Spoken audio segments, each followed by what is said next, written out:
আসসালামু আলাইকুম রাতুল ভাইয়া। আশা করি আপনি সহ ভূতপাড়ার সকল শ্রোতাগণ অনেক ভালো আছেন। আমি জাহিদুল ইসলাম বরকত। আমার গ্রামের বাড়ি শরীয়তপুর জেলার নড়িয়া থানার ঘড়িসার থিরোপাড়া গ্রামে। আমি একজন ইতালি প্রবাসী হওয়ায় আমি চাই আমার মেইলটি আপনি পড়ে শোনান। আজকে যে ঘটনাটি আমি শেয়ার করব সেটি একজন ইতালি প্রবাসীর কাছ থেকে সংগ্রহ করা ঘটনা। আমি বর্তমানে ইতালির যে শহরটিতে আছি এখানে আসার পরেই তার সাথে আমার পরিচয়। একদিন তার সাথে কফি খেতে খেতে জিজ্ঞাসা করলাম, আচ্ছা ভাই, আপনার জানা কোনো ভৌতিক ঘটনা আছে? যদি থাকে তাহলে আমার সাথে শেয়ার করতে পারেন। আমি সেটা লিখে রেডিও শো অর্থাৎ ভূতবেলায় পাঠাবো। এই কথা শুনতেই সেই ভদ্রলোক কিছুক্ষণ চুপ থেকে বলে উঠলেন যে অন্যের থেকে জানা ঘটনা কি, আমার নিজের সাথেই তো ঘটে যাওয়া ঘটনা আছে। আমি এই কথা শোনার সঙ্গে সঙ্গে বেশ আগ্রহ হলাম তার ঘটনাটি শোনার জন্য। তিনি প্রথমে আমাকে বলতে না চাইলেও আমি জোরাজোরি করতে সে এক প্রকার বাধ্য হয়েই আমাকে বলা শুরু করে। তবে সে একটা শর্ত দেয় আমাকে। সেটি হলো যে আমি যখন ঘটনাটি শেয়ার করব তখন যেন তার নাম বা ঠিকানা কিছু প্রকাশ না করি। আমি তার সব শর্ত মেনে নিয়ে ঘটনাটা শুনতে থাকি। রাতুল ভাই, ঘটনা শুরুর আগে শ্রোতাদের উদ্দেশ্যে একটি অনুরোধ করছি, দয়া করে আজকের এই ঘটনাটি সবাই মনোযোগ দিয়ে শোনার চেষ্টা করবেন। তা না হলে ঘটনার অংশগুলি আপনাদের কাছে এলোমেলো মনে হতে পারে। যাই হোক, আমি চলে যাচ্ছি মূল ঘটনায়। ঘটনার সময়কাল 1996।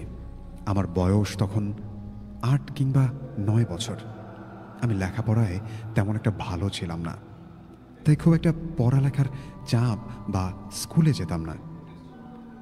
আমি খুব চঞ্চল প্রকৃতির মানুষ ছিলাম।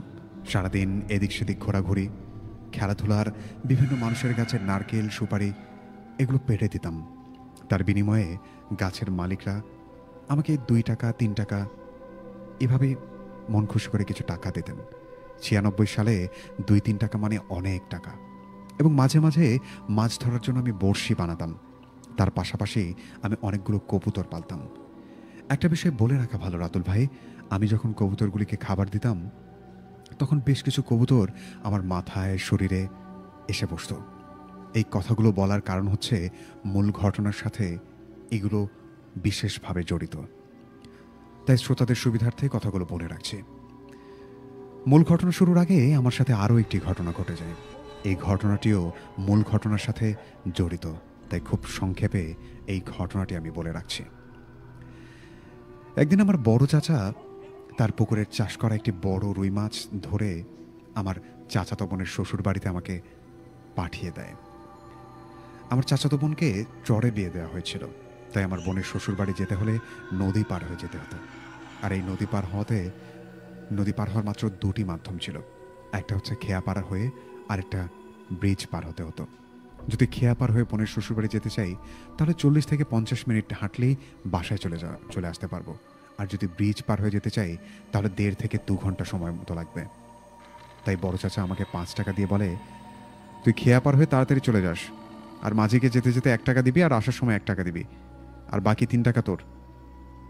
এই বলে চাচা আমাকে খুব বড় সাইজের একটা রুই মাছ দিয়ে বলল, তুই চলে যা। আমিও চাচার কথা শুনে আমার সেই চাচাতো বোনের বাড়ির উদ্দেশ্যে রওনা দিলাম। রাস্তায় এসে আমি সিদ্ধান্ত নেই আমি ব্রিজ পার হয়ে আমার বোনের বাসায় যাব। তাতে করে পুরো 5টা টাকাই আমার নিজের থাকবে। যেই বলা সেই কাজ। নদী পার হতে হতে আমি নদীর পাহাড় ধরে আমি হাঁটতে হাঁটতে ব্রিজের দিকে যেতে থাকি। আমি নদীর যে পাশ দিয়ে হাঁটছিলাম সেই পাশটায় বেশ কিছু জঙ্গল ছিল। আমি হঠাৎ করে দেখলাম একটা 2.5 কিংবা 3 বছরের ছোট বাচ্চা জঙ্গল থেকে দৌড় দিয়ে বের হয়ে নদীতে ঝাঁপ দিল। আমি চারপাশে তাকিয়ে কাউকে দেখতে না পেয়ে হাতে থাকা রুই মাছটি ছুঁড়ে ফেলে আমার পরনে থাকা শার্টটি খুলে আমিও পানিতে ঝাঁপ দিই বাচ্চাটিকে ওঠানোর জন্য। বাচ্চাটি নদীর খুব পাড়ে থাকায় তাকে ওঠাতে আমার খুব কষ্ট করতে হলো না। আমার একেবারে চেষ্টায় তাকে ওঠাতে সক্ষম হলাম। আমি বাচ্চাটিকে উঠিয়ে ওপরে তাকিয়ে দেখি ওপরে একজন মহিলা আর একজন মুরব্বী পুরুষ দাঁড়িয়ে আছেন। আমার আর বুঝতে বাকি রইল না এই লোক দুটি সেই বাচ্চাটির বাবা মা। আমি তাদের বাচ্চাটি কোলে দিয়ে কিছুটা রাগ নিয়ে বললাম, এত ছোট বাচ্চা একটু সাবধানে রাখতে পারেন না? এই বলে আমি আমার শার্ট পরে রুই মাছটি খুঁজতে থাকলাম, কিন্তু কোথাও আমার সেই রুই মাছটিকে খুঁজে পেলাম না। আমার শার্টের পকেটে থাকা সেই 5 টাকার কয়েনটিও কোথায় যেন হারিয়ে গেছে। আমি খুঁজে পাচ্ছি না।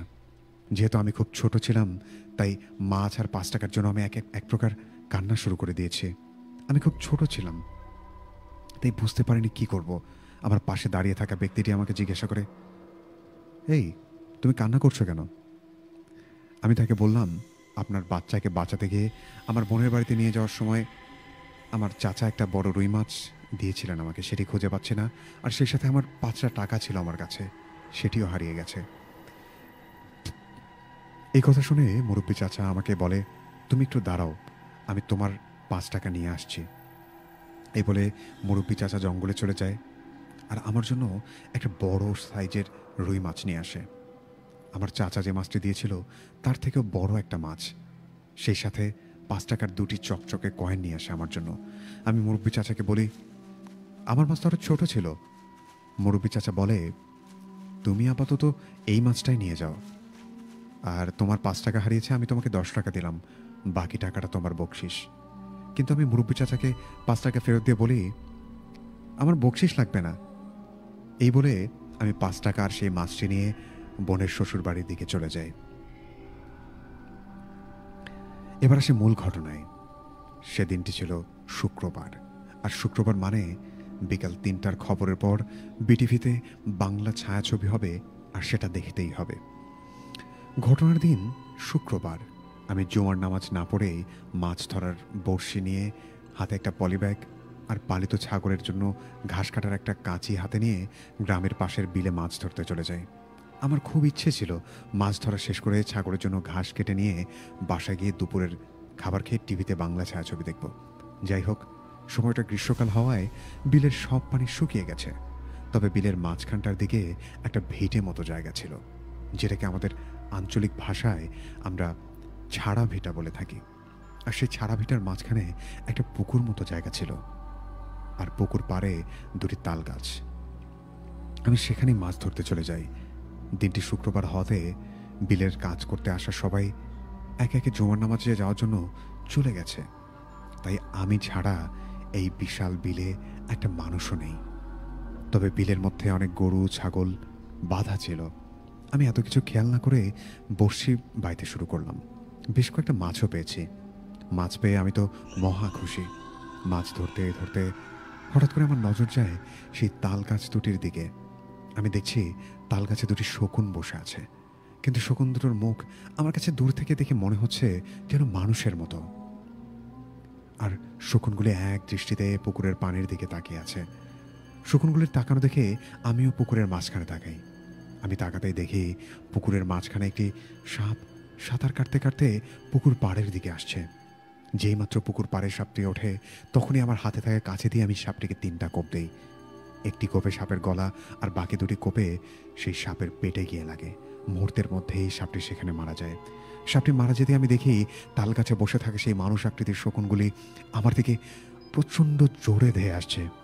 আমি অনেক ভয় পেয়ে যাই, তাই পলিব্যাগে থাকা মাছ আর বড়শি নিয়ে আমি প্রচণ্ড জোরে বাড়ির দিকে দৌড় শুরু করে দেই। বাড়ির রাস্তায় উঠতে উঠতে 4জন পাঞ্জাবি পরিহিত লম্বা মানুষ আমাকে পেছন থেকে টেনে ধরে। এরপর আমার ঘাড়ে আঘাত করে আমার ঘাড়ে আঘাত করার সাথে সাথে আমি সেখানে অজ্ঞান হয়ে পড়ে যাই। এরপর যখন আমার জ্ঞান ফেরে, আমি তখন খেয়াল করি আমি একটি উড়ন্ত বাহনে বসে আছি, আর সেই 4জন ব্যক্তি আমাকে কোথায় যেন নিয়ে যাচ্ছে। আমি দেখি উড়ন্ত বাহনে সেই 4জন ব্যক্তি রাগান্বিত দৃষ্টিতে আমার দিকে তাকিয়ে আছে, এবং আমি নিচের দিকে তাকাতে দেখি শূন্যে ভাসতে ভাসতে যাচ্ছে সেই বাহনটি। আমি তখনও বুঝতে পারছিলাম না আমি কিসের ওপর বসে আছি। আমি নিচে দেখতে পাচ্ছি গাছপালা, ঘরবাড়ি দেখা যাচ্ছে। এটা দেখে আমি প্রচণ্ড রকমের ভয় পেয়ে যাই এবং তৎক্ষণাতেই কান্না শুরু করে দেই। আর ঠিক তখনই এক ব্যক্তি এসে আগের মতো আবারও আমার ঘাড়ে আঘাত করে। আমি অজ্ঞান হয়ে যাই। এরপর আবার যখন আমার জ্ঞান ফেরে, আমি তখন দেখি আমি একটি বন্ধ রুমে শুয়ে আছি। সেখান থেকে বের হওয়ার জন্য অনেক চিৎকার চেঁচামেচি করলাম, কিন্তু তাতে কোনো লাভ হলো না আমার। এরপর 2জন ব্যক্তি আমার জন্য খাবার নিয়ে আসলো। খাবারের আইটেম ছিল এমন যেমন একটা বড় সাইজের রুটি, আর একটা বড় লাল মিষ্টি, যে খাবারটা খেয়ে কান্না করতে করতে আবারও ঘুমিয়ে পড়ি আমি। এরপর আমার যখন ঘুম ভাঙলো, ঘুম ভাঙার পর আমি দেখলাম আমার জন্য সেই আগের মতো খাবার নিয়ে আসা হলো। একটা বড় রুটি আর লাল একটা মিষ্টি। এবার আমাকে যে খাবার দিতে এসেছে, আমি তাকে জিজ্ঞাসা করলাম, আমাকে এখানে কেন আটকে রেখেছেন? আমার কী অপরাধ?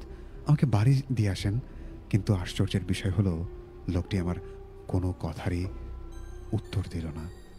সেখান থেকে চলে যায় সে।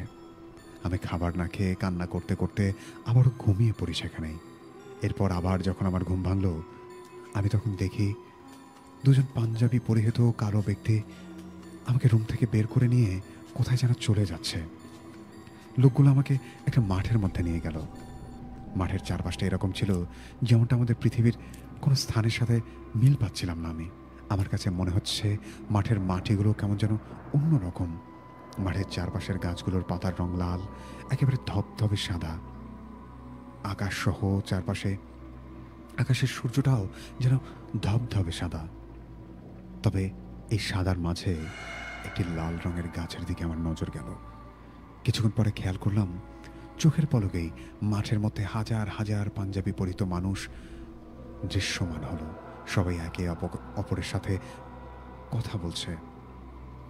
আর তাদের আকৃতি ছিল এরকম, যেমন পাঞ্জাবি টুপি পরিহিত কিছু মানুষ, যাদের উচ্চতা ছিল অনেক লম্বা, কিন্তু আমি কারো চেহারা স্পষ্টভাবে দেখতে পারছিলাম না। সেই সময়টাতে তারা অনেক জোরে জোরে কথা বলছিল, কিন্তু আমি কারো কোনো কথা মতো পাকিয়ে সেটাতে সাপের মাথায় আঘাত করতে থাকি।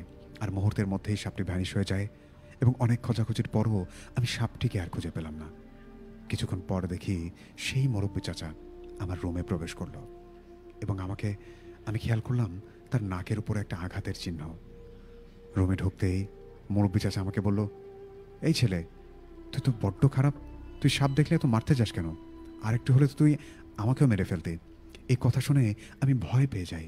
আর আমার বুঝতে বাকি রইল না, মুরব্বী চাচা আসলে আমাদের মতো মানুষ নয়। যাই হোক, মুরব্বী চাচা আমার সাথে আর বেশি কথা না বলে সেদিনের মতো সে রুম থেকে চলে যায়। পরদিন সকালবেলা আমাকে আগের মতো সে মাঠে নিয়ে যাওয়া হলো।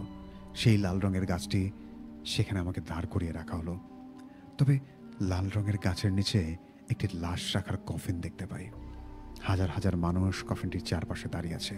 সবাই উচ্চস্বরে কথা বলছে, কেউ কেউ কান্না করছে।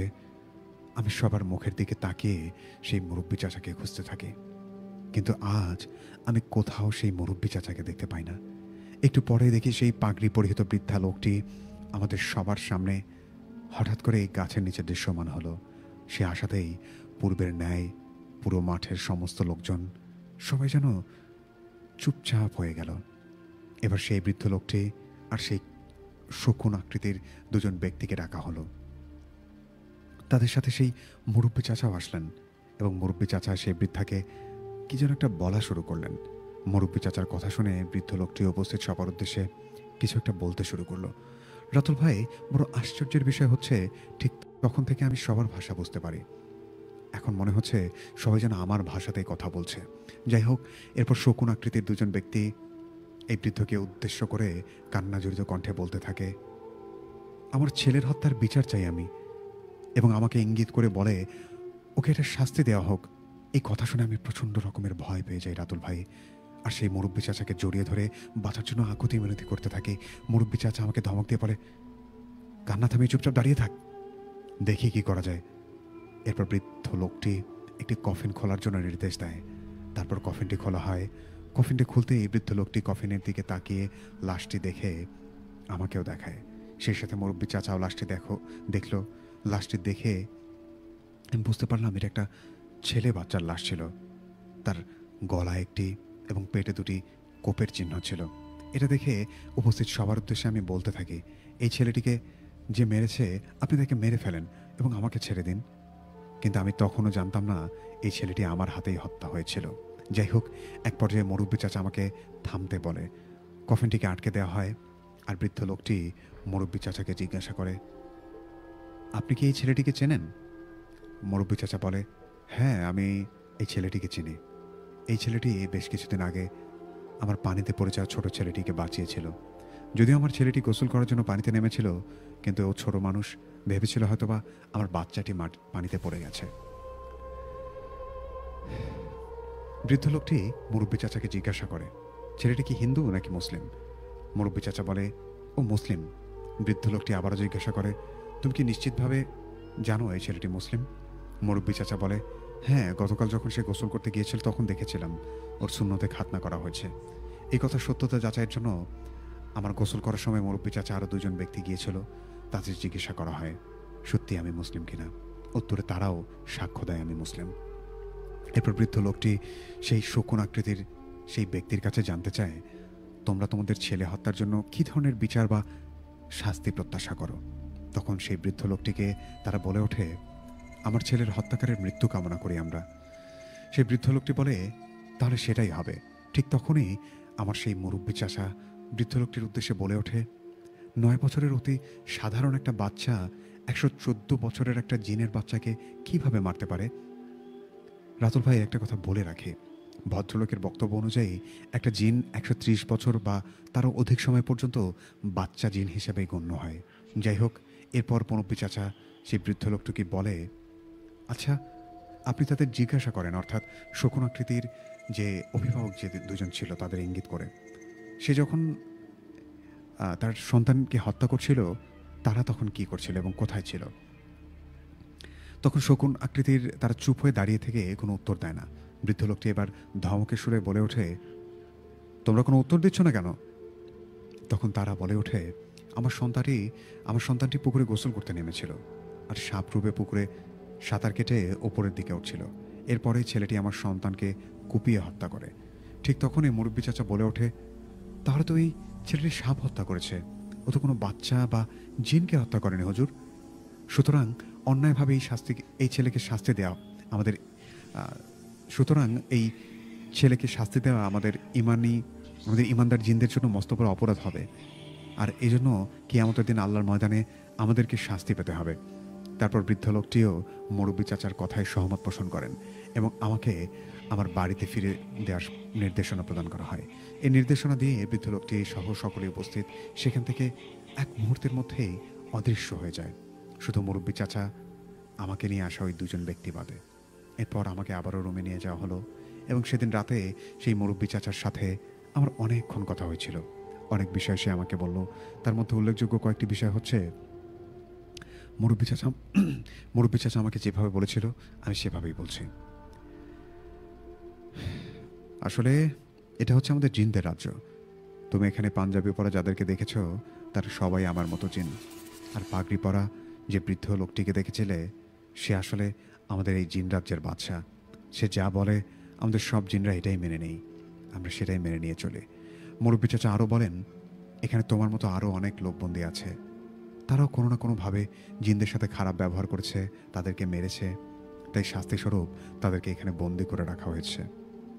এবং সে আমাকে আরও বলে যে তোমাকে যদি আমি আগে থেকে না চিনতাম আর তুমি যদি আমার ছেলেকে সেদিন না বাঁচাতে যেতে এবং তোমাকে দেয়া অতিরিক্ত 5 টাকা যদি ফেরত না দিতে, হয়তোবা আমি তোমাকে আজকে এখান থেকে মুক্তি করতে পারতাম না। এবং তার সাথেও একটি চমকপ্রদ তথ্য হচ্ছে, যখন তোমাকে ধরে নিয়ে আসা হয় এখানে, ঠিক সেই মুহূর্তেই জিনদের একটি বাচ্চাকে আমি তোমার রূপ ধরিয়ে তোমার বাসায় পাঠিয়ে দিয়েছিলাম। এবং আমি গতকাল তোমার মাকে যখন দেখিয়েছি একটা ছেলেকে নিয়ে বসে আছে, সেটা ছিল একটা জিনেরই বাচ্চা। আমি তখন জানতে চাইলাম, আমার মতো দেখতে জিনের বাচ্চা আমাদের বাসায় দেওয়ার কারণটা কি? মুরব্বী চাচা তখন বলে, যতক্ষণ না পর্যন্ত এই বিচারের সুরাহা না হয় ততক্ষণ পর্যন্ত আমার বাসার কেউ যাতে টের না পায়, সেজন্য জিনের সর্দার বা বাদশার নির্দেশনে এই কাজটি করা হয়েছে, যাতে করে আমার পরিবার আগে থেকে টের না পেয়ে যায় যে আমি উধাও হয়ে গেছি এবং কোনো হুজুরের শরণাপন্ন না হয়ে আমাকে উদ্ধারের জন্য যেন কোনো ব্যবস্থা নিতে না পারে। যদিও বিচারে আমার মৃত্যুর সিদ্ধান্ত আসতো, তাহলে হয়তোবা আমাকে মেরে ফেলা হতো, আর ঠিক তখনই আমার মতো দেখতে সেই জিনের বাচ্চাটি উধাও হয়ে যেত। তারপর চাইলে আমার পরিবার আমাকে কোনো হুজুর দিয়েও আর ফিরে পেত না। তারপর মুরব্বী চাচা আমাকে একটা অনুরোধ করে, আমি যেন জীবনেও আর কখনো কোনো সাপকে হত্যা না করি। এর পরের দিন ঠিক আগের মতোই আমার ঘাড়ে একটি আঘাত করে অজ্ঞান করে ফেলা হয় এবং জ্ঞান ফিরতেই আমি যখন দেখতে পাই আমাকে যেখান থেকে উঠিয়ে নেওয়া হয়েছিল আমি ঠিক সেখানে পড়ে আছি। আমার পাশে এই বড়শি দিয়ে ধরা সেই মাছগুলো পচে গেছে। আমি দৌড়ে দৌড়ে বাড়ি চলে যাই, কিন্তু মজার বিষয় হচ্ছে আমি বাড়ি গিয়ে দেখি আমার বাবা তখন জুমার নামাজ পড়ে মাত্রই বাড়ি ফিরেছে। তার মানে আজ প্রায় ৮ দিন পরে আমি বাড়ি এসেছি। আর আমি আমার মাকে বাবাকে সব কিছু খুলে বলি, কিন্তু আমার মা বাবা এসব কিছুই বিশ্বাস করে না। উল্টো আমার বাবা আমাকে জিজ্ঞাসা করে, কিরে তুই না আমার সাথে নামাজ পড়লি মসজিদে? আর আমি তো তোকে মসজিদে রেখেই বাড়ি চলে আসলাম। তাহলে তুই এই এক মুহূর্তের মধ্যে শার্ট পরে কিভাবে আমার আগে বাড়িতে আসলি? আমি বাবাকে বললাম, আমি তো নামাজ পড়তে যাইনি বাবা। আমার মতো দেখতে তোমার সাথে যে গিয়েছিল সেটা আমি ছিলাম না। আমি এটাও বলি, এই কয়েকদিন আমার মতো দেখতে যে ছেলেটি বাসায় ছিল সেটা ছিল একটা জিনের বাচ্চা। কিন্তু আমার কথা আমার বাবা মা কেউ বিশ্বাস করে না এবং আমাকে অনেক বকা দেয়। এরপরে আমি দৌড়ে গিয়ে বড়শি দিয়ে ধরা মাছগুলো নিয়ে আসি এবং আমার মাকে বলি, মা দেখো আমার ধরা মাছগুলো পচে গেছে।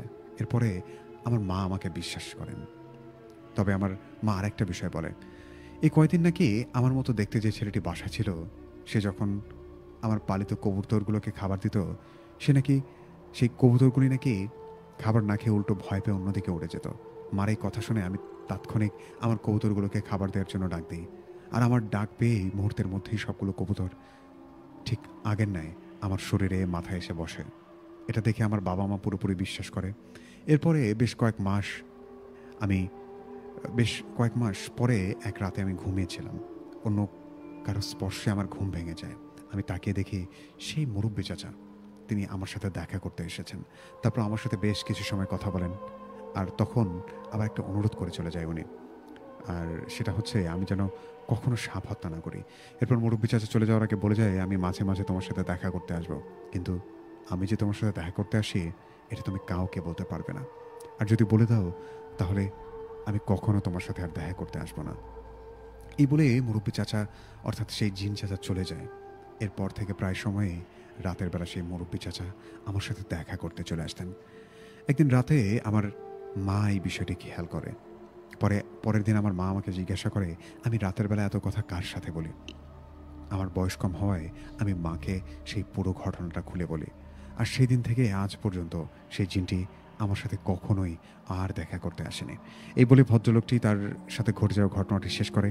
রাতুল ভাই আপনার মাধ্যমে ভূতবাড়ির সকল শ্রোতাদের উদ্দেশ্যে এই ভদ্রলোক একটি মেসেজ দিয়েছেন, যাতে কেউ সাপ মারার আগে আমাদের মহানবী হজরত মুহাম্মদ সাল্লাল্লাহু আলাইহি সাল্লামের একটা হাদিসকে অনুসরণ করে। অর্থাৎ সাপ মারার আগে যেন ৩ বার সাপের উদ্দেশ্যে বলা হয় যে, তুমি যদি জিন হও চলে যাও, আর যদি সাপ হয় তাহলে থেকে যাও। রাতুল ভাই, এই ছিল ঘটনা। ঘটনাটি প্রচারযোগ্য মনে হলে প্রচার করার অনুরোধ রইল। অনেক ব্যস্ততার মধ্যে ঘটনাটি লিখেছি। ভুল ত্রুটি হলে ক্ষমাসুন্দর দৃষ্টিতে দেখবেন। ভূতবেলার যে সকল শ্রোতা আমার সাথে সহ আমার লেখা ঘটনা পছন্দ করেন এবং আমাকে ঘটনা পাঠানোর জন্য অনুরোধ করেন, তাদের সবার প্রতি অনেক অনেক কৃতজ্ঞতা ও ভালোবাসা। রাতুল ভাই সহ ভূতবেলা টিমের সকলের সুস্বাস্থ্য কামনা করে, ভূতবেলা চিরজীবী হোক এই আশা ব্যক্ত করে আমার লেখা আজ ইতি টানলাম। আল্লাহ হাফিজ। আসসালামু আলাইকুম। আমি জাহিদুল ইসলাম বরকত, ইতালি প্রবাসী।